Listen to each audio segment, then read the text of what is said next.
Aujourd'hui, je voudrais rendre hommage à des femmes exceptionnelles. C'est parti. C'est le podcast du pasteur. Bonjour à tous dans le podcast du pasteur et je suis votre hôte, le pasteur Tito Mouchebele.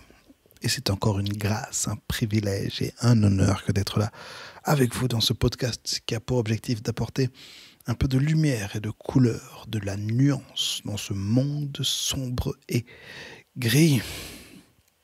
Alors la semaine passée, j'avais annoncé le début d'une nouvelle série. Et croyez-moi, je suis en train de travailler dur dessus. C'est très intéressant à préparer. Je plonge dans les livres de leadership que je n'ai pas offert depuis quelques années. Ça fait plaisir. Mais aujourd'hui, je pensais continuer quelque chose que j'avais commencé en 2020, que je voulais faire pour mai 2020, mais je n'ai jamais trouvé la force de le faire. Il est 23h52, on est le 9 mars 2021. Tout le monde dort chez moi, et c'est normal, il est presque minuit. Et aujourd'hui, en fait, ça fait 1 an que j'ai été voir ma mère à l'hôpital pour la dernière fois. Et j'aimerais parler d'elle, j'aimerais parler de ma mère. Comme j'avais parlé de mon père, j'aimerais parler de ma mère, mais j'aimerais aussi parler de 3 autres femmes exceptionnelles. Donc il y a ma mère, maman Rosiane, maman Champion, comme on l'appelait, maman Émérance et maman Titi, ma sœur. C'est 4 femmes qui ont marqué notre église et qui ont marqué ma vie. Et je voudrais vraiment leur présenter un hommage. Alors, je ne sais pas comment ça va aller. Donc si vous n'avez pas envie d'être triste, peut-être il faut skipper cet épisode. Mais je vais tout faire pour que ce soit correct. Par contre, je pense vraiment que ce sont 4 dames qui ont beaucoup de leçons à nous apporter. Et si on veut trouver l'exemple de vie bien vécue, de personnes dont on sait que lorsqu'elles sont parties, Jésus était debout à côté de son trône et leur a dit « Bonne et fidèle servante, venez dans le repos de votre maître. » C'est ces 4 dames. Allez, allons-y. Je vais commencer par ma mère, maman Rosiane Ngoy. C'était une femme exceptionnelle. Mais aujourd'hui, on va seulement parler de femmes exceptionnelles. Une femme très joyeuse, toujours en train de rire, toujours en train de rigoler. Une femme très intelligente. Elle avait étudié la pédagogie et les mathématiques en institut supérieur au Congo. Elle était professeure de formation, matheuse, elle aimait beaucoup les maths. Et elle avait travaillé dans la société des chemins de fer du Zaïre à l'époque, dans les années 80. Elle travaillait avec des ordinateurs, des grosses machines là dans les années 80. Quand j'avais regardé un jour le film Hidden Figures, je ne sais plus comment il s'appelle en français, sur des physiciennes et des mathématiciennes noires américaines qui travaillaient dans des ordinateurs dans les années 60. Et ça m'avait frappé parce que c'était un peu ce que ma mère avait fait, mais elle, c'était plutôt fin années 70, début années 80. Et c'était une femme de pasteur, une fille de pasteur, une mère au foyer. Je ne sais pas si je l'ai déjà dit dans ce podcast, mais étant enfant, j'ai très peu de souvenirs avec mon père, en fait. Je ne me souviens pas d'avoir été en train de jouer avec mon père, avec une balle, avec un vélo, avec quoi que ce soit. J'ai quelques petits souvenirs de promenade dans la forêt ou quoi, mais vraiment, pas vraiment de souvenirs avec mon père. Toute mon enfance, ça a été avec ma mère. On s'est beaucoup disputé d'ailleurs. C'est une femme qui a sacrifié sa carrière, en fait, parce que quand ils étaient au Congo, c'est elle qui travaillait, lui était au chômage et puis dans le ministère. Mais une fois arrivée ici, elle a sacrifié sa carrière pour élever les 6 enfants. Elle nous a élevés avec tellement d'amour. tellement d'amour. Je me souviens quand j'étais plus petit, bon, je suis 5e de la famille, donc c'est un peu une position un peu spéciale. On y reviendra là-dessus. On reviendra là-dessus un autre jour, mais euh, souvent, j'étais content quand je savais que j'allais être malade. Quand j'étais un peu malade, j'étais content parce que j'allais rester à la maison et maman allait bien s'occuper de moi, venir m'apporter du thé, prendre ma température tout le temps, me donner des médicaments. Être malade avec elle, c'était trop bien parce qu'elle allait trop bien prendre soin de toi. Et c'était une femme très tendre et qui voulait vraiment notre bien. On a tous fait le solfège et elle nous conduisait jusqu'au solfège. Et quand je dis conduire, elle conduisait pas une voiture à l'époque. Elle allait venir avec nous en transport en commun, attendre à la sortie pendant qu'on avait cours, nous ramener à la maison. Elle avait 6 enfants, mais elle avait ce genre de discipline pour nous. Elle nous amenait à la bibliothèque quand on était enfant. Elle nous amenait tous à la bibliothèque. Allez, choisissez les livres. On revenait tous avec un tas de livres chaque semaine comme ça, plusieurs fois par semaine. Elle nous a vraiment élevés à l'excellence. Et surtout, elle et mon père, pendant qu'on grandissait dans mon enfance, encore une fois, il y a tellement de gens qui sont venus vivre à la maison. On était une famille de 8, 6 enfants, 2 parents. Mais je me souviens de périodes où on vivait à 12 dans la maison. Et maman accueillait toutes ces personnes, préparait pour ces personnes, prenait soin de ces personnes. Avant que notre église ait beaucoup de moyens, quand des visiteurs venaient pour prêcher à l'église, ils allaient dormir à la maison. Et maman allait prendre soin de ces personnes, en plus de ses enfants, en plus des personnes qui étaient là à la maison. Elle a influencé beaucoup de personnes. Et c'était quelqu'un qui avait vraiment un cœur pour les pauvres, un cœur pour les gens qui souffraient. Parfois, quand quelqu'un venait la voir, parce que ma mère était aussi un pasteur, je pense que ces 20 dernières années, elle a été nommée pasteur. Quand quelqu'un venait la voir pour un entretien, je me souviens d'une jeune fille qui me racontait, elle dit, mais j'ai été voir ta mère, je lui ai raconté mon histoire, et puis elle a commencé à pleurer, et puis elle m'a donné de l'argent.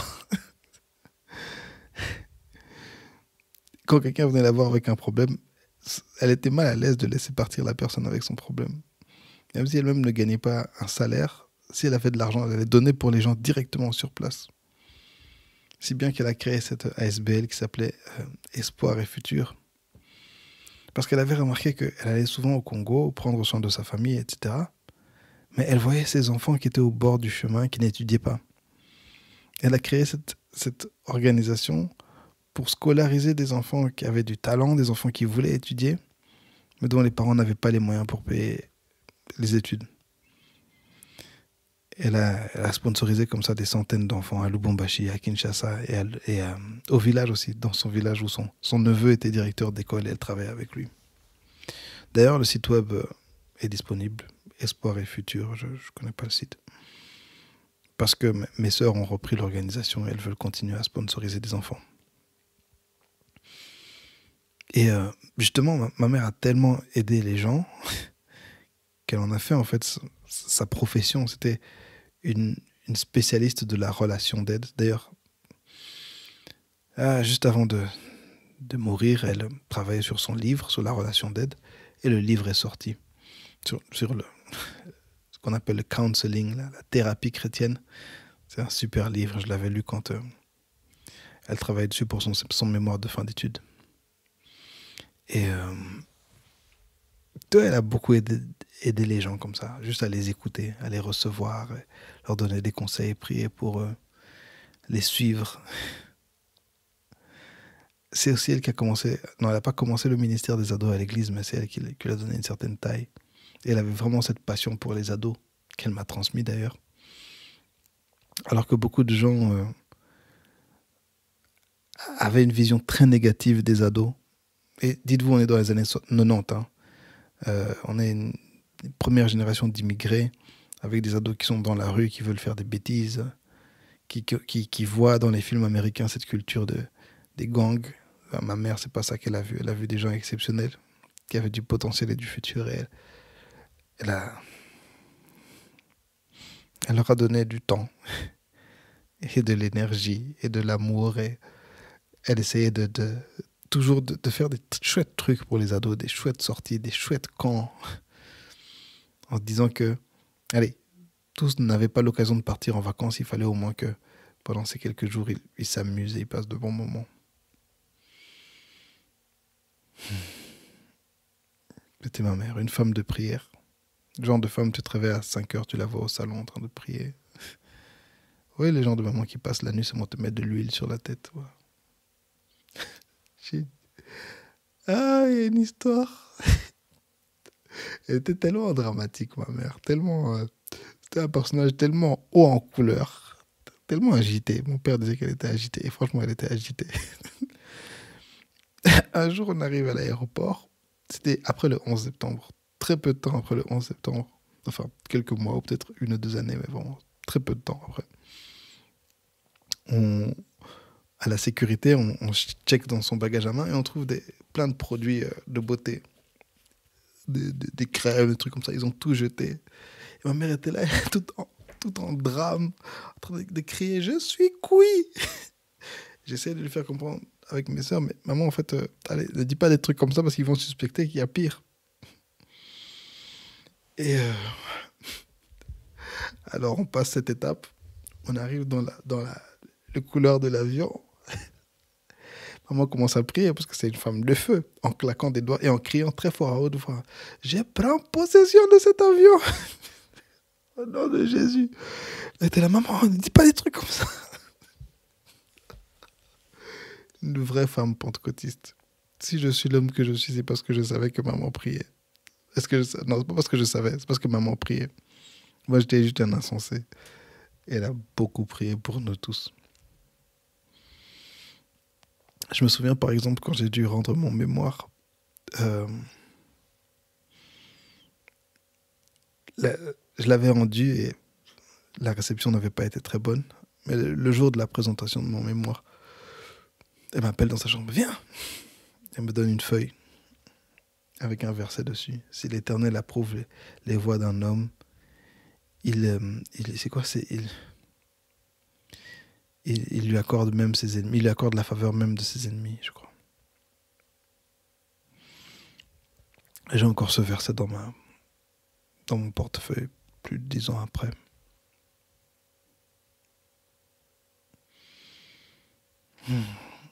C'était une femme tellement, tellement, tellement bien.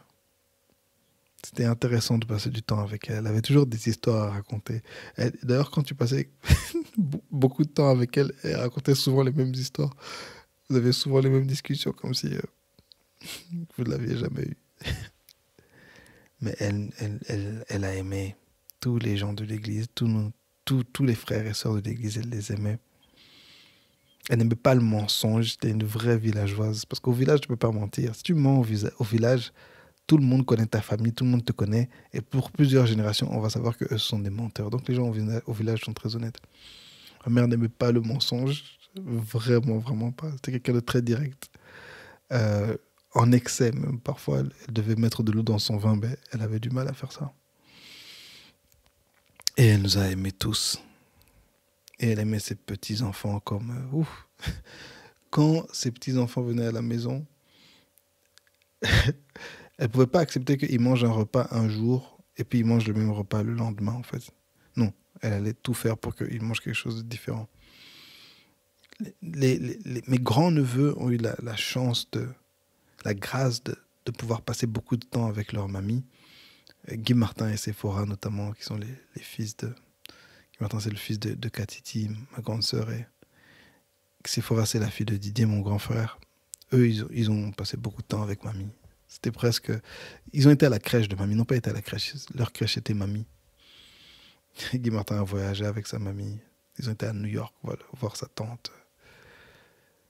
Elle aimait tellement, tellement, tellement ses petits-enfants. On a vraiment vu la différence chez mes parents, une fois qu'ils ont eu des petits-enfants, comment ils ont aimé ces gens. Et Tito, le fils de mon frère Didier, il pouvait pleurer. Pleurer pour aller chez sa mamie. Je crois que lui, il considérait que sa vraie maison, c'était la maison de papy et mamie. D'ailleurs, étrangement, quelques semaines avant son décès, avant sa maladie, je dirais, c'était les vacances, et Tito avait insisté qu'il devait aller rester avec mamie pour qu'elle ne reste pas seule. Donc il était allé vivre chez elle pendant ces quelques semaines. Ouais. Et un point commun qu'ont toutes les trois premières dames dont je vais parler, parce que la dernière était plus jeune, mais ces trois dames, maman Rosiane, maman Champion, maman Émérance, un point commun que j'avais remarqué à leur décès, c'est que toutes les trois, enfin il y a plusieurs points communs, mais celui-là particulièrement, c'est que toutes les trois ont laissé des enfants adultes, mariés, tous travaillant. Elles ont toutes laissé des familles nombreuses, parce qu'elles ont toutes eu des familles nombreuses. Je pense que nous, on était 6. Les Nyangé, ils sont actuellement 5, je pense, et les Veraguts sont 4. Désolé, je suis un peu à la masse, il est tard, et voilà. Désolé en tout cas, si vous écoutez ce podcast, les familles, désolé d'avoir un peu... Je ne voulais pas vous déranger encore pour plus de détails. J'avais demandé des détails, mais WhatsApp a supprimé ça et j'avais pas envie de vous. Il y a quelques mois, j'avais pas envie de vous. Tania, comment il s'appelle, Daddy et Feza, je vous avais demandé des détails. Et voilà, je sais pas si j'avais pas envie de vous relancer encore par rapport à ça.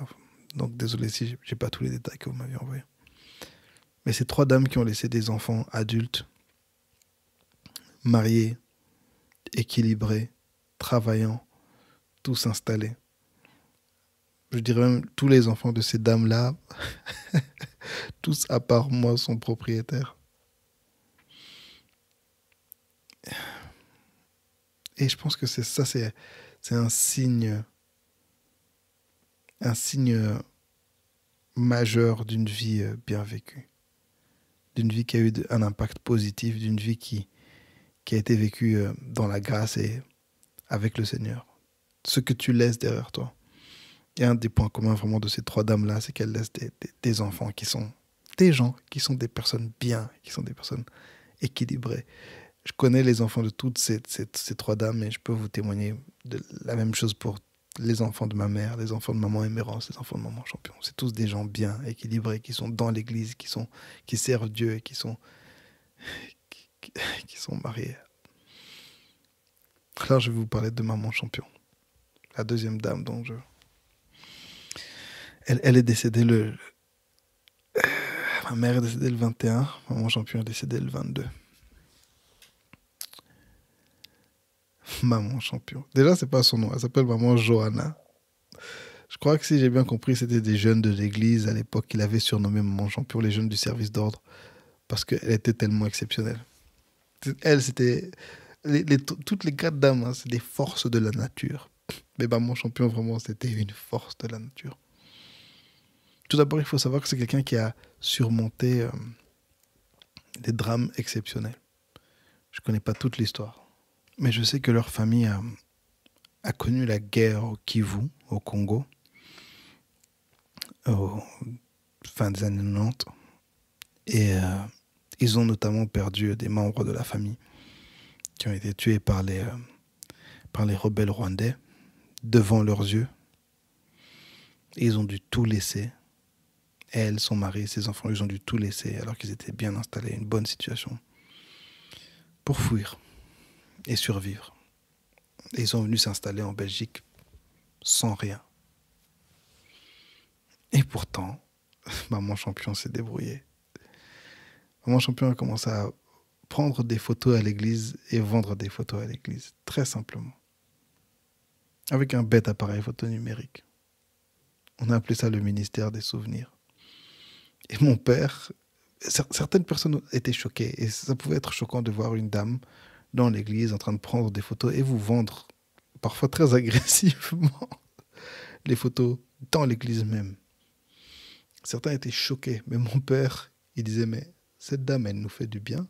C'est une femme qui se débrouille pour vivre. Elle ne fait de mal à personne. Pourquoi est-ce qu'on va l'arrêter? Et effectivement, elle a pris des milliers de photos. Et je ne suis même pas en train de rigoler. En près de 20 ans, elle a pris des milliers de photos de notre église.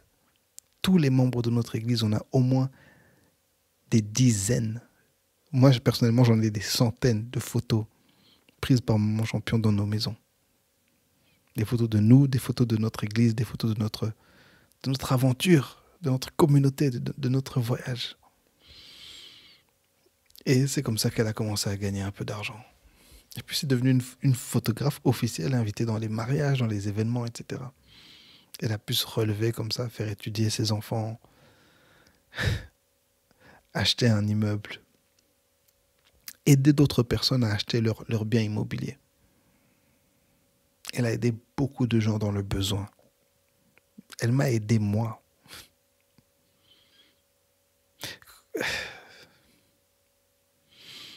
Maman Champion, c'était une personne, après mon mariage, depuis mon mariage, je dirais même, tous les X temps, elle allait arriver, me donner une petite enveloppe dans la main, ou bien me donner un petit billet dans la main. Mon fils, je sais que c'est pas facile, tiens. J'ai dit une des personnes. Au final, je crois que c'est la personne qui allait faire ça. C'est peut-être la seule personne qui allait faire ça. Ouais, à une telle fréquence, c'était la seule personne. Quand j'organisais une retraite pour les ados, quand j'organisais un événement pour les jeunes, souvent, elle allait venir me donner de l'enveloppe, me donner une enveloppe, me dire, ok, c'est ce que je peux avoir pour l'instant, voilà. Et parfois, elle allait revenir encore quelques jours après, voilà, j'ai pu trouver encore plus d'argent, voilà, pour aider les jeunes. Elle m'a aidé personnellement.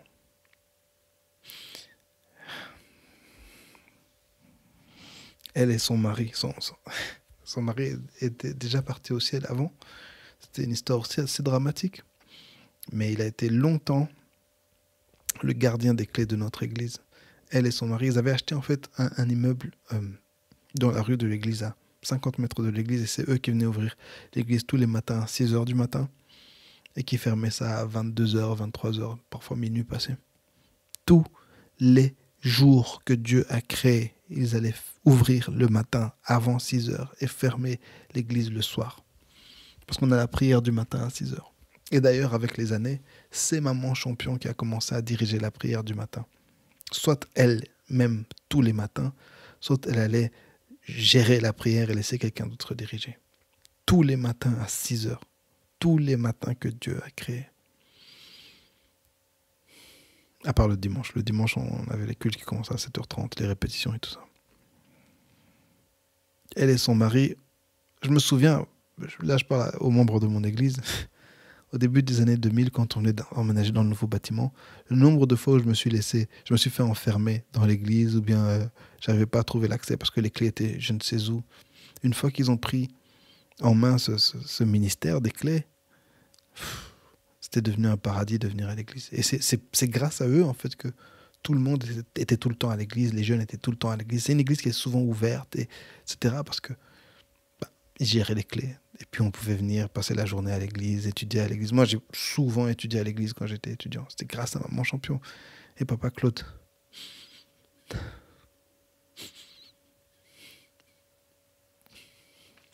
Ah, Papa Claude, c'était un brave monsieur, un ancien soldat.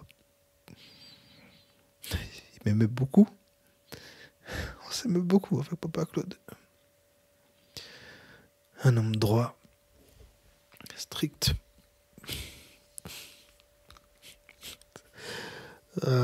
Contrastait fort avec sa femme. Il était aussi calme qu'elle était agitée. Un brave monsieur. Et elle, comme ma mère, elles ont perdu leur mari. Et on peut dire qu'après le décès de leur mari, elles n'ont plus été les mêmes personnes. Et Dieu savait ce qu'il faisait. Il connaissait le timing, il savait. Mais il savait aussi qu'on avait encore besoin d'elle.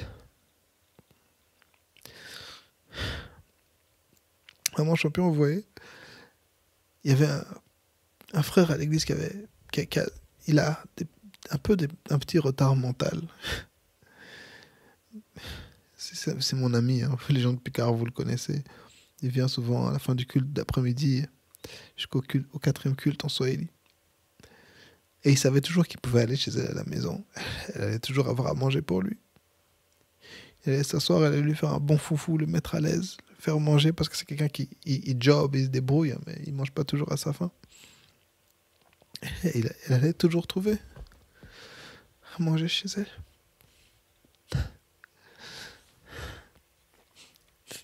C'était quelqu'un qui était toujours dans l'ambiance, toujours en train de rigoler.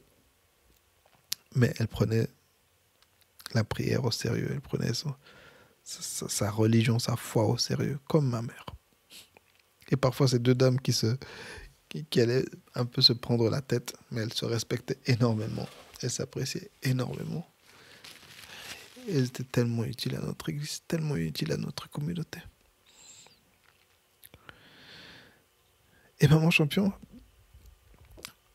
je crois, elle n'avait pas terminé les secondaires, mais quand on a ouvert la faculté de théologie à l'église, elle s'est inscrite.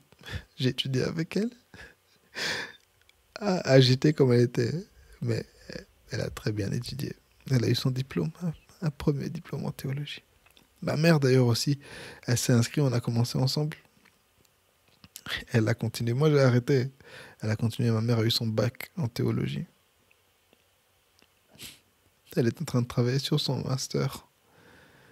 Elle travaillait sur son master en théologie quand tout ça est arrivé.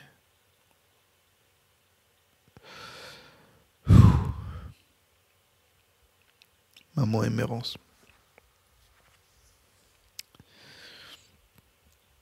Maman Émérance, elle faisait partie de l'équipe d'intercession de notre église.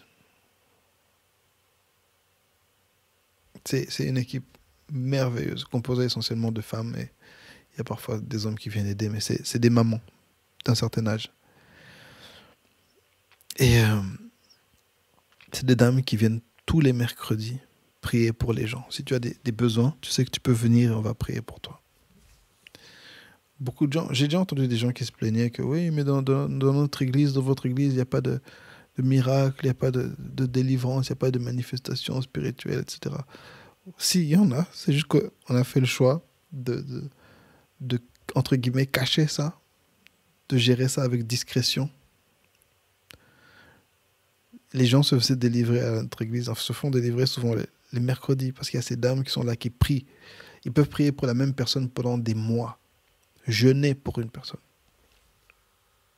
Donner des conseils aux gens. Écouter les gens. Parfois, tu arrives dans le mercredi, parce que moi, je suis là parce qu'on a répétition des ados. C'est les seules personnes qui sont là ce jour-là, le mercredi. Il y a les ados en haut et c'est l'intercession en bas. Et tu les vois, une dizaine de mamans assises en cercle, en train d'écouter patiemment une dame, quelqu'un, et à l'abri des regards. Personne n'allait savoir qu'on allait prier pour toi. Personne n'allait savoir que tu allais être délivré. Et maman Émérance faisait partie de cette équipe. Tous les mercredis,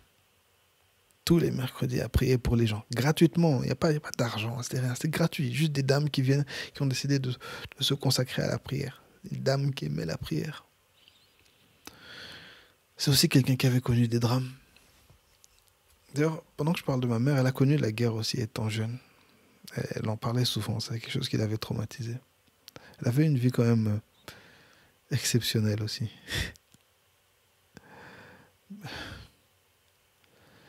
Et maman Émérance, elle avait perdu son mari assez jeune. Mais elle avait retrouvé un mari, un monsieur très bien. C'était une Congolaise, mais elle a trouvé un mari belge, en plus un flamand, Papa Nick, qui a élevé ses enfants. Il les a adoptés, il les a vraiment élevés comme ses enfants. C'est une famille tellement unie, tellement exemplaire, que vous ne pourrez même pas... S'il n'y avait pas la couleur, ce serait impossible de savoir que ses enfants ne sont pas ses enfants, parce que il y a tellement d'amour dans leur famille. Dans toutes nos familles, on est des familles, on a tous la grâce d'avoir des familles très unies, très proches. Toujours ensemble, toujours voyager ensemble, manger ensemble, dîner ensemble, fêter ensemble. Nos trois familles, c'était vraiment... C'était ça. Et ils avaient connu... Je sais que ils étaient au Rwanda avec la famille et lors du génocide et ils avaient dû fuir. Ils sont venus s'installer ici. Quand j'ai connu maman Émérance, c'était une commerçante. Elle avait un magasin, un très beau magasin de nourriture exotique. Maman Émérance, elle avait... Et son mari, ils ont une école et un orphelinat. Non, c'est pas un orphelinat, c'est une école. Ils ont une école. Ils avaient acheté un terrain pour créer une école pour les enfants défavorisés. Et ils finançaient ça juste avec leur argent. Et ils ils organisent des événements pour financer ça et tout. Juste comme ça, en fait. Je sais pas si ça vous frappe. Le fait qu'il y ait des gens aussi bien qui, juste gratuitement, par simple miséricorde, par simple amour chrétien, compassion, font des choses comme ça pour les autres. Et je suis sûr que si je prends le temps d'aller interroger des gens au sujet de maman Bishop, au sujet de maman Champion, au sujet de maman Émérance, j'aurai des dizaines, sans doute des centaines de témoignages de gens qu'elles ont aidés. Elle avait une école. Elle a une école. Elle avait une école.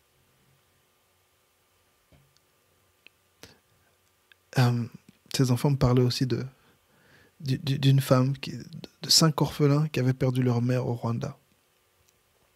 Et elle les a adoptés. Ils sont venus vivre avec eux jusqu'à ce qu'ils puissent trouver un meilleur logement. Quelqu'un qui pensait seulement à la miséricorde et à la prière. Je crois que c'est ça qui peut résumer vraiment ces 3 dames. Des femmes de Dieu qui ont élevé leurs enfants. Je vais vous dire un secret de la vie. Si vous êtes des jeunes filles, des jeunes hommes qui m'écoutez ici, ça c'est un des secrets de la vie qu'on trouve dans la Bible. Ne regardez pas les gens qui font beaucoup de bruit, en fait. Ne regardez pas les gens qui ont beaucoup d'argent. Ne regardez pas les gens qui semblent réussir. Regardez leurs enfants. Regardez les enfants. C'est ça la bénédiction de la Bible. Si les enfants réussissent, c'est que là, les parents ont vraiment réussi. Mais les gens qui font beaucoup de bruit, mais leurs enfants sont des échecs. Leurs enfants sont... Voilà. C'est qu'ils n'ont pas vraiment réussi. Et ils le savent, mais ils veulent prétendre autrement. That's the goal, guys. C'est ça l'objectif. Que ta descendance soit stable, que ta descendance soit réussie, que ta descendance soit bénie. Et ces 3 dames-là, ces 3 mamies, parce que c'était toutes non seulement des mères, mais des grands-mères. Chacune avait au moins une dizaine de petits-enfants. Ces 3 dames-là, et leurs maris, bien entendu. Je parle d'elles 3 ensemble comme dames parce qu'elles sont parties rejoindre le Seigneur à la même période et que, voilà. Ces 3 dames-là, elles ont réussi ce pari. Avec leur mari, avec papa Claude, avec papa Nick, avec papa, mon papa. Maman Émérance, un dernier truc que j'avais raconté à son fils,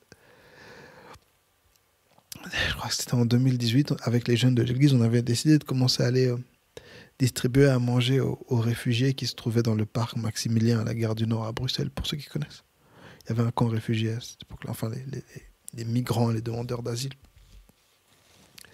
Et maman Émérance, c'est la seule personne de l'église qui est venue me voir un jour, disant « Ah, j'ai appris que vous allez distribuer de la nourriture. Voilà, chaque semaine, en fait, je vais vous donner de l'argent pour cette nourriture. » Et chaque semaine, elle nous donnait de l'argent. C'est elle qui finançait, en fait, ces distributions. J'avais rien demandé, elle a juste fait. C'était la seule.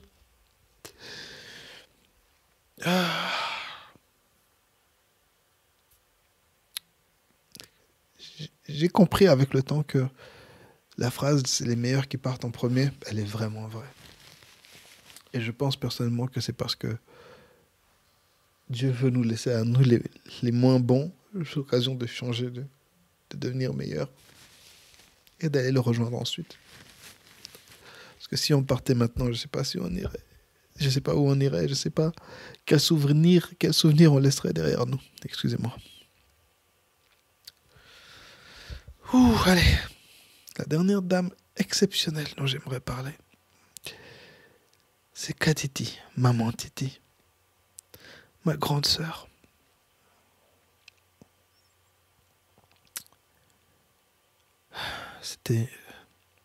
Katiti, c'était ma 2e maman. Elle était beaucoup plus âgée que moi. Je pense qu'elle avait 13 ans de plus que moi. Ouais, c'était ma 2e maman. C'est elle mon plus vieux souvenir ici sur Terre. Je ne sais pas vous dire c'était en quelle année. Je pense que c'était en 88, 89, je ne sais pas. 80 ou 80... Je crois que c'est 87. J'avais quoi, 4 ans. On était tous... Donc papa était venu en Belgique en premier. Nous, on était encore au Congo. Et puis nous tous, nous sommes venus avec maman. Je pense que Katiti vivait chez nos grands-parents. Et puis, elle est venue en Belgique. Et mon plus vieux souvenir, c'était moi sur un cheval blanc à l'aéroport de Zaventem. Vous voyez les petites machines où tu mets 1 € et puis ça bouge un peu, les machines pour les enfants là. À l'aéroport de Zaventem à Bruxelles, moi sur un cheval blanc, en train de jouer. Et puis quelqu'un qui me tape sur l'épaule. Je me retourne, je la vois, alors que bon, j'avais pas de souvenir d'avant ça, mais je la vois et je saute dans ses bras et tout. C'est ça mon plus vieux souvenir dans le monde. C'est elle.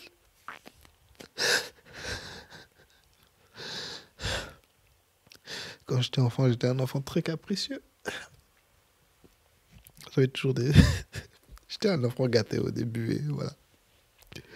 J'avais toujours des désirs très particuliers. Oui, je veux manger tel fromage, tel truc. Et aller sortir dehors, à pied, dans la pluie et tout. Juste pour me donner les trucs dont j'avais besoin.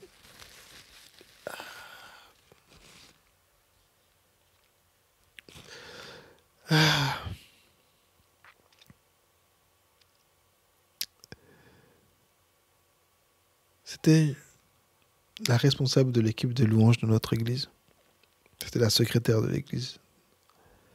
Elle était tellement plus que ça. Son bureau, son petit bureau là.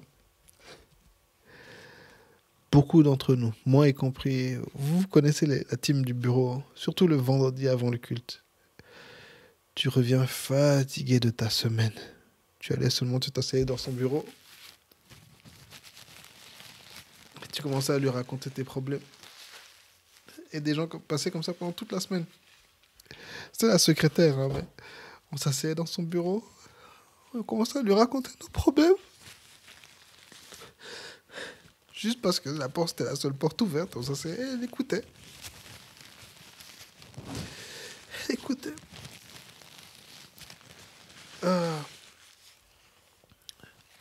Oui.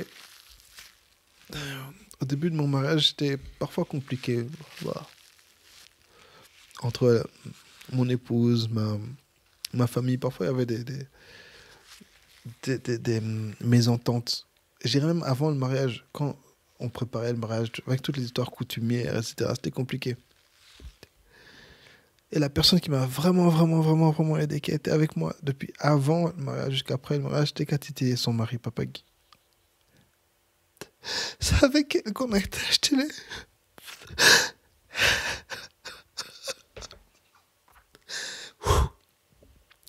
C'est avec elle que j'ai été acheter les objets pour ma dot, pour la liste, pour la dot, le sucre, tout ça. On était au Colruyt, j'ai encore les photos. Elle était tellement contente.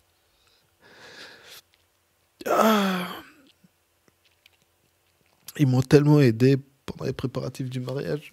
Et même après le mariage, encore quand c'était compliqué, elle était toujours là. Ouais, dans le mariage, parfois, quand entre la famille et l'épouse, c'est un peu tendu, tu te retrouves tout seul. Parce que tu vas pas aller critiquer les gens, tu vas pas aller semer la division. Ce que tu veux, c'est que tout le monde soit réconcilié, mais parfois, les gens n'arrivent pas à communiquer sur un même plan. Ils n'arrivent pas à trouver de terrain d'accord, d'entente. Même juste communiquer, les gens n'arrivent pas toujours à faire ça. Et tu te retrouves tout seul en train d'essayer de réconcilier des gens qui n'arrivent pas à se mettre sur la même longueur d'onde. Et dans ces moments de profonde solitude, la seule personne qui a été là, chez qui je pouvais aller physiquement, qui m'écoutait, c'était ma sœur Katiti. Elle n'a jamais été contre moi. Elle a compris. Elle comprenait la difficulté de toutes ces situations. Ouais, parce que le problème avec des familles, des situations où les gens ont des caractères trop forts, parfois ils ont du mal à concilier. Bon, elle aussi, elle avait un caractère très fort. T'es une dingo, ma sœur. Parfois, tu t'arrivais certains jours, elle était juste fâchée, là. Faut pas fâcher, mais le visage serré comme ça. Mais, elle nous faisait peur aussi parfois à la louange. Et même les frères et sœurs, parfois on avait peur. Mais, oh, ma soeur, elle m'a tellement aidé que... Vous voyez, quand mon père est décédé, ma femme était en... hospitalisée et puis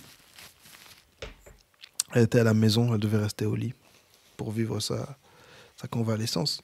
Elle ne pouvait pas bouger. Or, ma famille était en deuil. Tout le monde était KO. Mais celle qui a vraiment pris le courage pour m'aider dans cette situation, encore une fois, c'était Katiti. Pour m'encourager. Elle est venue nous apporter des livres, elle est venue nous apporter à manger, toutes sortes de choses. Elle passait parfois juste pour nous déranger un peu avec les enfants et tout. Et ce qui fait que lorsque ma fille est née, Evangelina, on était directement d'accord avec Charlène que c'était elle qui devait être la marraine d'Evangelina. Evangelina est née le 10 janvier 2020. Elle a pas connu son papy, mais elle a eu la grâce de connaître sa mamie. Elle a même vécu dans la maison avec mamie et sa maman pendant quelques semaines. Elle a eu la chance de fréquenter sa marraine. Elle était tellement contente d'être marraine de ma fille. Et j'étais tellement content que ce soit elle. Et elle a tellement peu fréquenté. Mais je suis content qu'elle ait pu la prendre et prier pour elle et tout.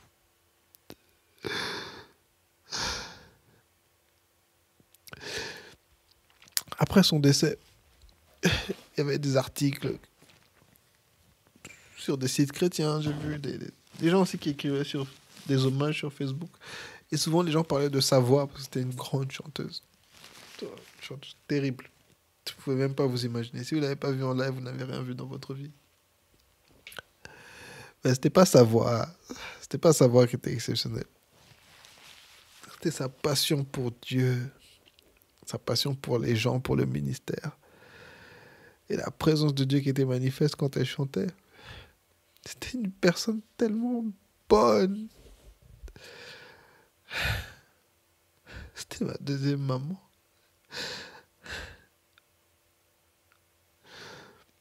Et on voyageait souvent avec une délégation des frères et sœurs de l'église. Et on va dire que c'était vraiment Papa Guy, son mari, et elle qui dirigeaient la délégation quand on allait dans les assemblées générales de notre dénomination en Amérique.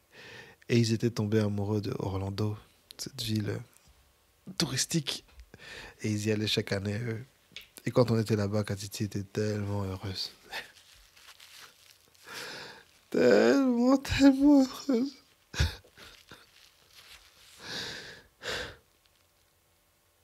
Et je sais pas comment je vais vivre sans elle.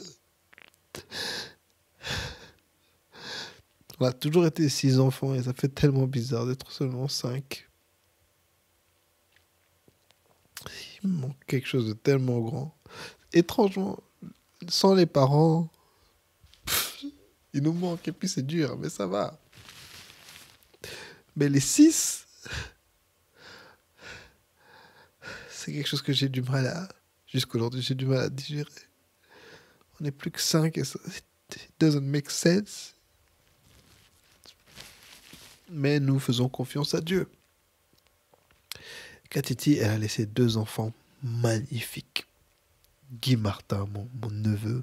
Guy Martin, je l'appelle mon frère. C'est mon frère. C'est lui-même qui m'avait demandé quand il était enfant s'il pouvait être mon frère.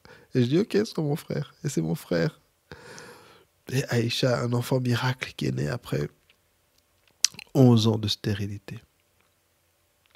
11 ans de fausses couches, de souffrance, de prière. Papa Guy et Aïcha ont eu, et Papa Guy et Katiti ont eu Aïcha, enfant brillant. Mes enfants, le Seigneur veille sur vous. Et on est là aussi pour vous. Je vais m'arrêter là.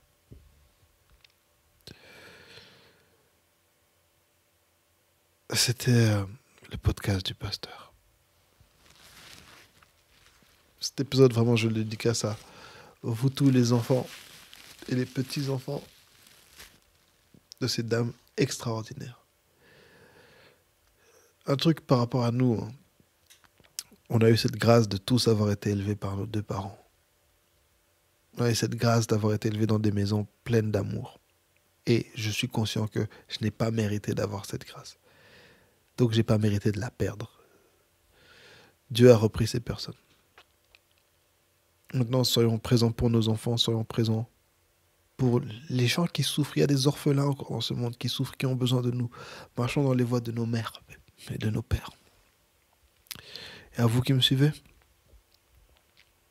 encore une fois, laissez de bonnes choses derrière vous.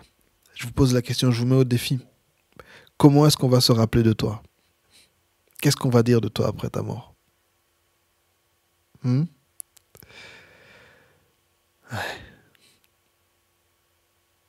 C'était le pasteur Tito Mouchébélé, podcast du pasteur. Soyez tous bénis. Bonne soirée. C'est le podcast.